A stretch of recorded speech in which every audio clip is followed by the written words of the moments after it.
اهلا وسهلا بيكم، يا رب تكونوا بخير وفي احسن صحه واحسن حال. حلقه النهارده هتكون من الحلقات الجميله والخفيفه واللي هنعمل كل الخطوات بتاعتها مع بعض. النهارده هنعمل ماسك القهوه، وهو من اقوى الماسكات. يعني لو سالتيني في اي وقت ايه افضل ماسك ممكن اعمله واخد منه نتائج رهيبه للبشره بتاعتي، هتكون اجابتي هو ماسك القهوه. ماسك القهوه هو نمبر 1 في الماسكات. عايزه تفهمي مش عايزه تفهمي.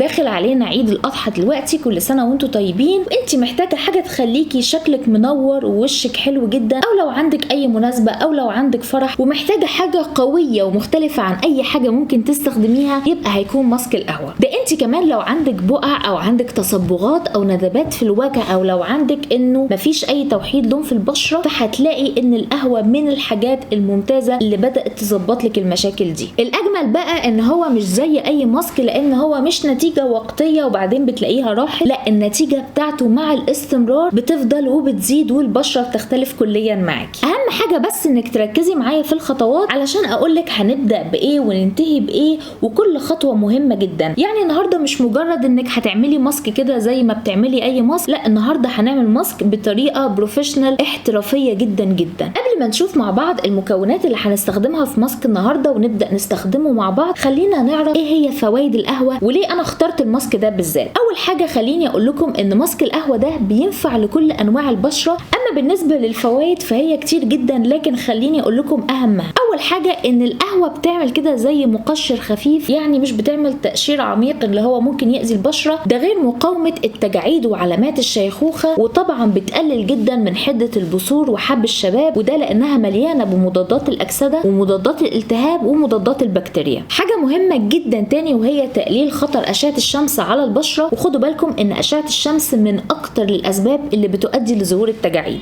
اما اخيرا وليس اخيرا وهو شد البشره، وانها بتزود تدفق الدم للجلد، وبالتالي بشرتك بتكون اجمل بكتير، بتكون مشدوده، وكمان بتظهر انها اصغر من العمر الحقيقي بتاعها. تعالوا بقى نشوف المكونات ونشوف هنعمل الماسك ازاي ونبدا نستخدمه مع بعض. تعالوا نتعرف على مكونات الماسك، وعاوزاكم تركزوا كويس جدا. اول حاجه هحتاجها وهي قهوه مطحونه، لان في قهوه بتكون شويه الحبيبات بتاعتها كبيره، لا انا عايزه قهوه تكون مطحونه. لو هي عندك حبيباتها كبيره مفيش مشكله انك تطحنيها عندك. خدوا بالكم في فرق بين القهوه المطحونه وبين النسكافيه. انا مش عايزه نسكافيه، انا عايزه قهوه. تاني حاجه هنستخدمها وهي الزبادي. تالت حاجه عسل النحل. رابع حاجه نص ليمونه. خامس حاجه زيت اللوز الحلو. هي كده المكونات الاساسيه اللي انا هستخدمها النهارده. طيب في حاجات هتساعدني وهتشوفوا ازاي وهتبقى معايا كويسه جدا. هنحتاج قطنه، هنحتاج ميه مغليه، واخر حاجه هنحتاج الفوطه بتاعتنا. اول حاجه هنحط ملعقتين صغيرين مليانين على اخرهم من القهوه، بعدين هنضيف ملعقه صغيره من الزبادي، بعدين هنضيف ملعقه صغيره من عسل النحل، وبعدين هنضيف نص عصره ليمونه، واخر حاجه ملعقه صغيره من زيت اللوز الحلو. بعد ما حطينا المكونات هندمجهم كويس جدا.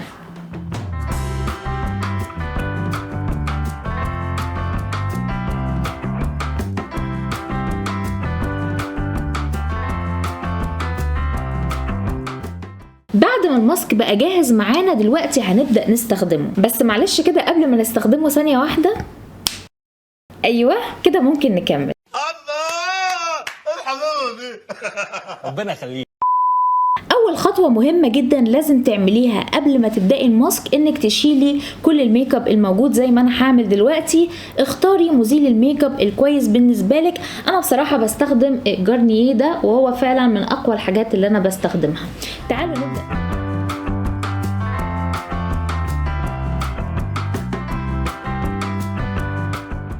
الخطوة التانية بقى من الخطوات المهمة جدا. لو تفتكروا أثناء المكونات قلت لكم إن احنا هنحتاج فوطة وهنحتاج مية مغلية. طيب احنا هنعمل ايه بالفوطة والمية المغلية؟ اللي هنعمله إن احنا هنحط الفوطة في المية المغلية ونبدأ نوزعها على البشرة كلها علشان نفتح المسام قبل ما نعمل الماسك، علشان لما نفتح المسام البشرة هتستفيد جدا بالماسك اللي انت هتستخدميه. وعلى فكرة تقدري تستغني عن الخطوة دي لو عندك جهاز البخار ده، اتكلمت عنه في حلقة مفصلة واستخدمته معاكم، هتظهر لكم من الدايرة اللي هتطلع فوق.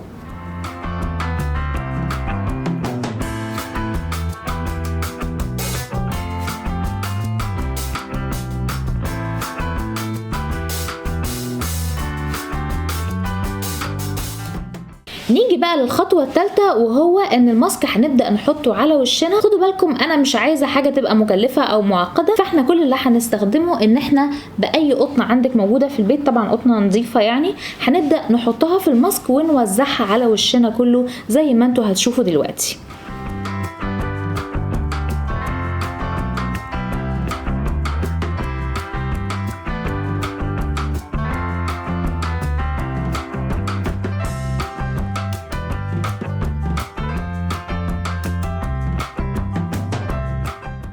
بعد ما وزعته على البشرة كلها زي ما انتوا شايفين، هنستنى في حدود نص ساعة وارجع لكم تاني. ودلوقتي عدت النص ساعة، هنبدأ نعمل حركة كده قبل ما نغسل الماسك، وهو ان احنا بايدينا هنبدأ كده نفرك في حركات دائرية الماسك كله اللي موجود على البشرة زي ما انتوا هتشوفوني دلوقتي.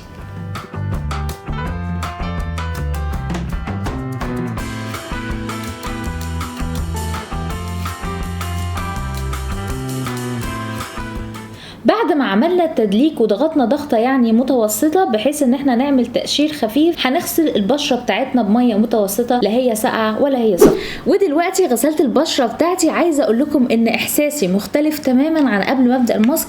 اول حاجه البشره حصل فيها كده تقشير خفيف جدا ولطيف جدا، هتحسوا انها مورده بشكل طبيعي وفيها كده انتعاش، يعني تحس فعلا ان البشره بتاعتك بتتنفس. مختلف تماما احساسي عن قبل ما ابدا الماسك عن دلوقتي، علشان كده قصدت ان انا اعمله معاكم. بكده خلصنا الماسك، بس باقي خطوتين هقول لكم عليهم. خطوه اللي قبل الاخيره، وهو ان احنا زي لما فتحنا الماسك في اول الفيديو لما استخدمنا الفوطه بتاعه الميه السخنه علشان نفتح المسام، لازم بعد ما نهينا الماسك ان احنا نقفل المسام دي، وعلشان كده هنستخدم تلجه نمررها على البشره كلها زي ما انتوا هتشوفوني دلوقتي.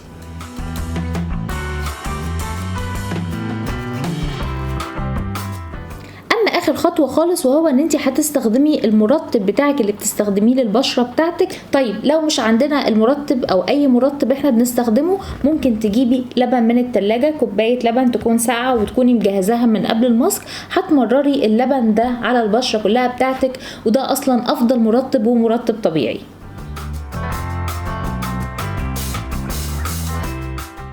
وبس كده نبقى خلصنا الماسك ووصلنا لنهايه الحلقه.